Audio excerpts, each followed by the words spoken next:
ರಾಹುಲ್ ಗಾಂಧಿ ಒಬ್ಬ ಬಚ್ಚ ಪಪ್ಪು, ಅವ್ರ ಪಕ್ಷರು ನಗ್ತಾರೆ.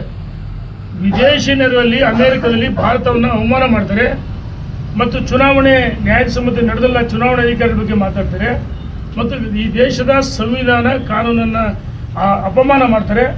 ಇದು ಭಾರತೀಯರಿಗೆ ಭಾರತ ಮಾತೆಗೆ ಮಾಡಿದಂಥ ಅಪಮಾನ. ಏನೇ ಇದ್ರು ಇಲ್ಲಿ ದೇಶದಲ್ಲಿ ಚರ್ಚೆ ಮಾಡಲಿ, ವಿದೇಶದಲ್ಲ ಚರ್ಚೆ ಮಾಡೋ ಅವಶ್ಯಕತೆ ಇದ್ದ ವಿದ್ಯಾರ್ಥಿಗಳ ಸಂವಾದದಲ್ಲಿ ಇದನ್ನು ನಾವು ತೀವ್ರವಾಗಿ ಖಂಡಿಸ್ತೀವಿ. ಏನಾಗಿದೆ ಇವತ್ತು ನಾವು ಪ್ರತಿಭಟನೆ ಮಾಡ್ತೀವಿ.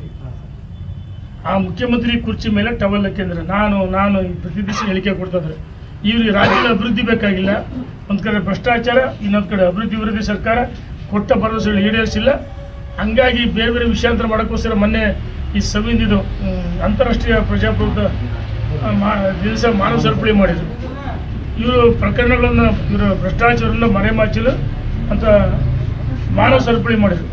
ಆ ಮಕ್ಕಳಿಗೆ ಊಟ ಇಲ್ಲ, ಉಪಹಾರ ಇಲ್ಲ, ನೀರಿಲ್ಲ. ಸುಡು ಬಿಸಿಲಲ್ಲಿ ಎಷ್ಟೋ ಜನ ಮಕ್ಕಳು ತೆರೆ ಬಿದ್ದರು. ಇವರಿಗೆ ಅಭಿವೃದ್ಧಿ ಮಾಡೋಕ್ಕೆ ಸಮಯ ಇಲ್ಲ, ಇಂಥವು ಮಾಡೋಕ್ಕೆ ಹೊಂಟಿದ್ದಾರೆ, ವಿಷಯಾಂತರ ಮಾಡ್ತಾರೆ.